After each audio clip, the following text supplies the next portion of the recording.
Hello everyone, this is Raj Kumar. Welcome to my channel English Junction. Today we are going to learn how to change an active voice into passive voice of future indefinite tense and models.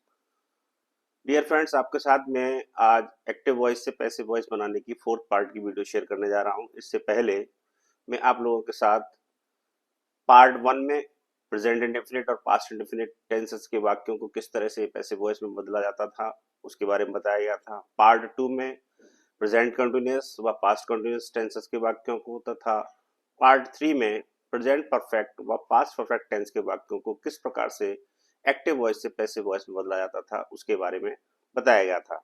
आज हम future indefinite tense व जिन वाक्यों में models दिए होते हैं उन वाक्यों को एक्टिव वॉइस से पैसिव वॉइस में किस प्रकार बदलते हैं उन वाक्यों के बारे में जानेंगे। डियर फ्रेंड्स, सबसे पहले मैं आपको ये बताना चाहता हूं कि मॉडल्स होते क्या हैं। जो फ्यूचर इंडेफिनिट टेंस में जो हेल्पिंग वर्ब विल और शैल का प्रयोग किया जाता है वे भी मॉडल्स का पार्ट होते हैं। डियर फ्रेंड्स, ऑक्सिलरी वर्ब दो तरह की होती हैं, primary auxiliary and model auxiliaries verb. दोनों ही प्रकार की जो क्रियाएं ये सहायक क्रिया के रूप में काम करती हैं।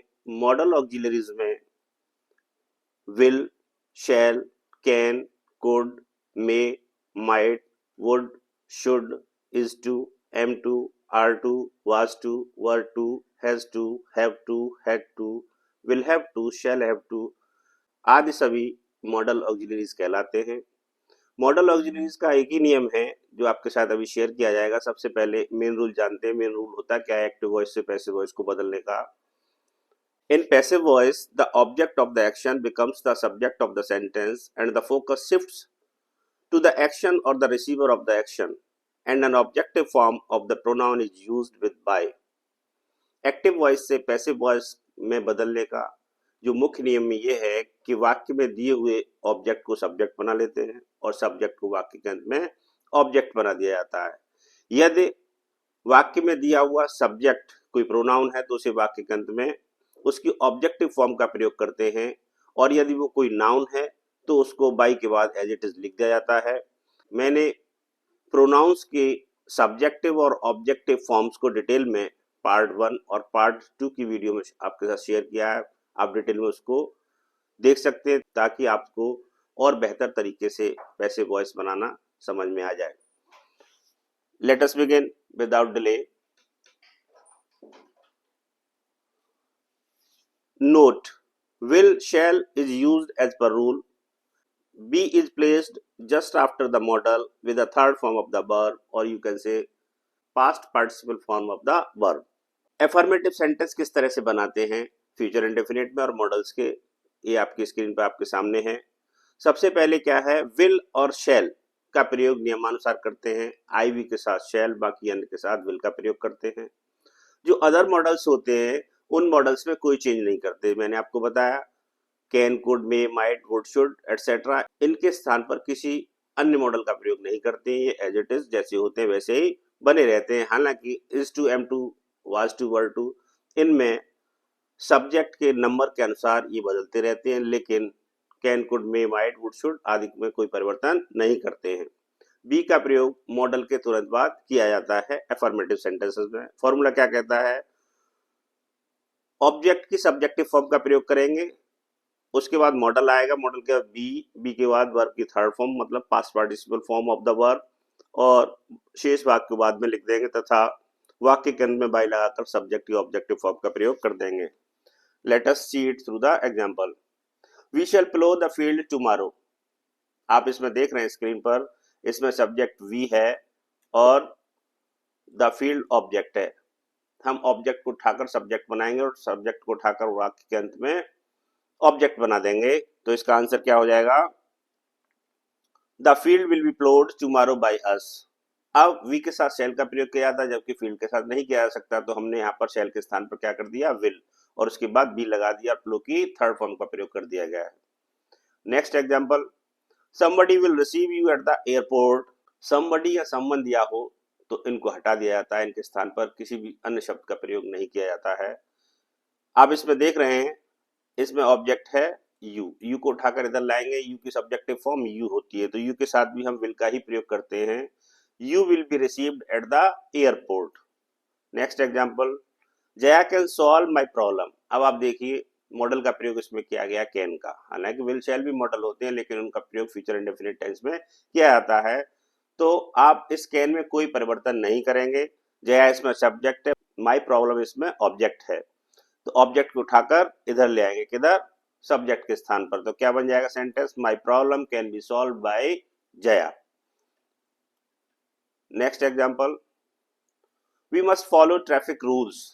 अब आप इसमें देख रहे हैं कि वी सब्जेक्ट है और ट्रैफिक रूल्स ऑब्जेक्ट का काम कर रहा है, तो हम इस ऑब्जेक्ट को सब्जेक्ट बना लेंगे। तो यहाँ पर क्या हो गया, ट्रैफिक रूल्स को सब्जेक्ट के स्थान पर ले आए। मस्ट के बाद हमने क्या लगा दिया, बी, और फॉलो की थर्ड फॉर्म क्या होती है, फॉलोड। सेंटेंस क्या बन गया, traffic rules must be followed. Must में कोई चेंज नहीं किया जाएगा। Next example, we ought to respect the national flag. अब आप इसमें देख रहे हैं कि इसमें सब्जेक्ट क्या है, वी, और ऑब्जेक्ट क्या है इसमें, the national flag. The national flag को हमने क्या बना लिया, सब्जेक्ट बना लिया। ऑट टू जैसा है वैसा ही रहेगा, उसके बाद सिर्फ आपको बी लगाना है और रेस्पेक्ट की थर्ड फॉर्म का प्रयोग कर देना है, सेंटेंस आपका कंप्लीट हो जाएगा। The national flag ought to be respected by us. We की ऑब्जेक्टिव फॉर्म क्या होती है, अस, तो यहां पर बाई के बाद हमने अस का प्रयोग कर दिया। Next example, we are to help him. आप इसमें देख रहे हैं वी सब्जेक्ट है और इसमें हिम ऑब्जेक्ट है। हिम को जब सब्जेक्ट के स्थान पर लेके आएंगे तो हिम की सब्जेक्टिव फॉर्म क्या होती है, ही, तो हिम का क्या हो जाएगा, ही के साथ आर का प्रयोग नहीं किया जाता है, तो ये क्या हो जाएगा सेंटेंस आपका, he is to be helped by us. Next example, I was to buy some new toys yesterday. अब इसमें आप देख रहे हैं आई इसमें सब्जेक्ट का काम कर रहा है और सम न्यू टॉयज इसमें ऑब्जेक्ट है, इसको हम सब्जेक्ट के स्थान पर ले आएंगे। सम टॉयज प्लूरल है तो प्लूरल के साथ वॉज का प्रयोग नहीं हो सकता, तो हम क्या कर देंगे, उसमें वर का प्रयोग करेंगे। Some new toys were to be bought yesterday by me. I की ऑब्जेक्टिव फॉर्म क्या होती है, मी, और बाय की थर्ड फॉर्म क्या है, bought. Next example, I have to punish him. अब आप इसमें देख रहे हैं इसमें सब्जेक्ट है आई और ऑब्जेक्ट है हिम, तो हिम को उठाकर सब्जेक्ट के स्थान पर लाएंगे तो इसकी सब्जेक्टिव फॉर्म क्या हो जाएगी, ही, और ही के साथ हैव आ नहीं सकता, तो यहाँ पर क्या हो जाएगा, हैज टू, और टू के बाद आपको बी लगाना है, बी के बाद मुख्य क्रिया की थर्ड फॉर्म का प्रयोग कर दिया जाता है, आपका सेंटेंस कंप्लीट हो जाएगा। कैसे बनेगा, he has to be punished by me. Now negative sentence of modals and future indefinite tense. Negative sentence में क्या होगा, ऑब्जेक्ट की सब्जेक्टिव फॉर्म के बाद मॉडल आएगा, मॉडल के बाद नॉट आएगा, नॉट के बाद बी, बी के बाद मुख्य क्रिया की थर्ड फॉर्म, वाक्य का शेष भाग एक्स वाई जेड तथा वाक्य के अंत में बाय लगाकर सब्जेक्ट की ऑब्जेक्टिव फॉर्म का प्रयोग कर देते हैं। मॉडल और बी के बीच में नॉट का प्रयोग किया जाएगा। बी और मुख्य क्रिया की थर्ड फॉर्म के बीच में कुछ भी नहीं आ सकता, बी और मुख्य क्रिया की थर्ड फॉर्म एक साथ रहेंगे। You can see it through the example, you will not support us in the forthcoming election. आप इसमें देख रहे हैं इसमें सब्जेक्ट क्या है, यू, इसमें ऑब्जेक्ट क्या है, अस, वर्ब क्या है, सपोर्ट। अस को हम सब्जेक्ट के स्थान पर लाएंगे तो अस का सब्जेक्ट क्या होता है, वी, और यू का ऑब्जेक्ट क्या होता है, यू ही होता है, तो लास्ट में ये बाय यू हो जाएगा। सेंटेंस आपका किस तरह से बनेगा, we shall not be supported in the forthcoming election by you. We के साथ सेल का प्रयोग किया जाता है, इसलिए यहाँ पर विल के स्थान पर आपने सेल कर दिया है। Next example, I should not disobey any teacher. जैसा कि आपको प्रीवियस वीडियोज में बताया गया है कि एनी को हटाकर नो कर देते हैं, और जब नो का प्रयोग किया जाता है तो उस वाक्य में फिर नॉट का प्रयोग नहीं करते हैं, तो ये क्या हो जाएगा, इसका ऑब्जेक्ट नो टीचर, क्या हो जाएगा, नो टीचर, और no is always singular. No teacher should be disobeyed by me. I का ऑब्जेक्टिव फॉर्म क्या है, मी, तो यहां पर क्या आ गया लास्ट में, by me. He will never call me now. अब आप इसमें देख रहे हैं ही के बाद विल का प्रयोग किया गया, इसकी और इसका ऑब्जेक्ट क्या है, मी की सब्जेक्टिव फॉर्म क्या होती है, आई। जब ये सब्जेक्ट के स्थान पर आएगा तो आई के साथ हम फिर क्या करेंगे, विल के स्थान पर शेल का प्रयोग कर देंगे, और नेवर जैसा है वैसा ही बना रहेगा।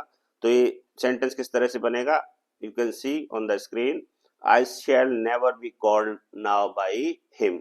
ही की ऑब्जेक्टिव फॉर्म क्या है, हिम, तो बाय लगाकर आपने हिम लिख दिया। Now interrogative sentence type 1। Type 1 interrogative sentences कौन से होते हैं? जिन वाक्यों में हेल्पिंग वर्ब कर्ता से पहले दी होती है, वे सभी वाक्य इंट्रोगेटिव टाइप 1 के अंतर्गत आते हैं। इसका फॉर्मूला क्या बनेगा? सबसे पहले मॉडल का प्रयोग किया जाएगा, उसके बाद ऑब्जेक्ट की सब्जेक्टिव फॉर्म। अगर नॉट दिया होगा तो आएगा, नहीं दिया हुआ है तो उसको नहीं लगाएंगे। उसके बाद बी, और बी के बाद मुख्य क्रिया की थर्ड फॉर्म, वाक्य का शेष भाग तथा वाक्य के अंत में बाई लगाकर सब्जेक्ट की ऑब्जेक्टिव फॉर्म का प्रयोग कर देते हैं। You can see it through the example. Will they not accept your challenge? अब इसमें आप देख रहे हैं, इसमें सब्जेक्ट क्या है? दे, और इसमें ऑब्जेक्ट क्या है? Your challenge. तो योर चैलेंज को उठाकर हम कहा ले आएंगे? सब्जेक्ट के स्थान पर। विल जहां पर है वहां पर लगा रहेगा will your challenge not be accepted by them. देखिए ऑब्जेक्टिव फॉर्म क्या है? देम, तो बाय लगाकर आपने देम कर दिया। Next example, will Geeta not teach us now? अब आप इसमें देख रहे हैं, इसमें सब्जेक्ट है गीता और ऑब्जेक्ट है अस। अस को जब हम सब्जेक्ट के स्थान पर लाएंगे तो अस का सब्जेक्ट क्या होता है? वी। वी के साथ विल का प्रयोग नहीं करते, इसलिए सबसे पहले हम क्या लगा देंगे? Shall. Shall we not be teach की third form taught now by Gita. Next example, may I use your ball pen? अब आप इसमें देख रहे हैं एक मॉडल का प्रयोग सबसे पहले किया गया है। विल और शैल में चेंज होता है, बाकी किसी में चेंज नहीं होता है। तो मे जहां पर है वहीं पर बना रहेगा। और क्या करेंगे? इसमें से ऑब्जेक्ट को उठाकर सब्जेक्ट के स्थान पर ले आएंगे और सब्जेक्ट आई को लास्ट में बाई लगाकर मी कर देंगे। सेंटेंस क्या हो जाएगा आपका? May your ball pen be used by me. Now interrogative sentence type 2। Interrogative sentence type 2 कौन से होते हैं? जिन वाक्यों के आरंभ में प्रश्नवाचक शब्द, इंट्रोगेटिव वर्ड या WH वर्ड, तीनों एक ही नाम है, सबसे पहले दिए होते हैं, वे सभी वाक्य इंट्रोगेटिव सेंटेंस टाइप 2 के अंतर्गत आते हैं। WH वर्ड का स्थान परिवर्तित नहीं किया जाता है हु को छोड़कर। हु को हम कभी कभी वाक्य के अंत में बाय हुम कर देते हैं। बाकी जितने भी आपके WH वर्ड हैं, जहां पर लगे होते हैं वहीं पर लगे रहते हैं। Let us see it through the example. WH word plus model plus object की सब्जेक्टिव फॉर्म, अगर नोट दिया है तो आएगा, नहीं तो नहीं आएगा। उसके बाद बी, और बी के बाद मुख्य क्रिया की पास्ट पार्टिसिपल फॉर्म, मतलब third form of the verb, वाक्य का शेष भाग, और लास्ट में बाय लगाकर सब्जेक्ट की ऑब्जेक्टिव फॉर्म का प्रयोग कर देते हैं। Let us see through the example, where will you send me next month? अब इसमें आप देख रहे हैं, इसमें आपका सब्जेक्ट है यू और ऑब्जेक्ट क्या है? मी। मी को उठाकर सब्जेक्ट के स्थान पर लाएंगे तो ये आई हो जाएगा, और आई के साथ विल का प्रयोग नहीं करते हैं, शैल का प्रयोग करते हैं, तो विल के स्थान पर शैल का प्रयोग कर दिया जाएगा। सेंड की थर्ड फॉर्म क्या होती है? सेंट। सेंटेंस आपका किस तरह से बन जाएगा? Where shall I be sent next month by you? You की ऑब्जेक्टिव फॉर्म यू ही होती है। Next example, what will Aditya do now? अब आदित्य क्या करेगा? इसमें आप देख रहे हैं ऑब्जेक्ट नहीं दिया हुआ है, इस WH वर्ड में ही ऑब्जेक्ट हिडन है, तो व्हाट का प्रयोग एज एन इंट्रोगेटिव वर्ड भी किया जाएगा और एज एन ऑब्जेक्ट भी किया जाएगा। तो सेंटेंस किस तरह से बन जाएगा? What will be done now by Aditya. Next example, which movie should they watch the day after tomorrow? इसमें भी आप देख रहे हैं विच मूवी, कौन सी मूवी, इसमें भी ऑब्जेक्ट हिडन है, तो इसका स्थान भी परिवर्तित नहीं किया जाएगा। जहां पर है वहीं पर ये अपने स्थान पर बना रहेगा, लेकिन दे को उठाकर वाक्य के अंत में बाय देम कर देंगे। कैसे बनेगा सेंटेंस आपका? विच movie should be watched the day after tomorrow bye them. Next and last example, who can achieve the target this year? आप इसमें देख रहे हैं हु इंट्रोगेटिव वर्ड है और टारगेट इसमें ऑब्जेक्ट है। हम हु को शुरू में ही बाय हुम कर देंगे और आपका ये सेंटेंस कंप्लीट हो जाएगा। किस तरह से? By whom can the target be achieved? Thank you so much for staying with me. We'll see you in next video with another new topic. Till then, bye.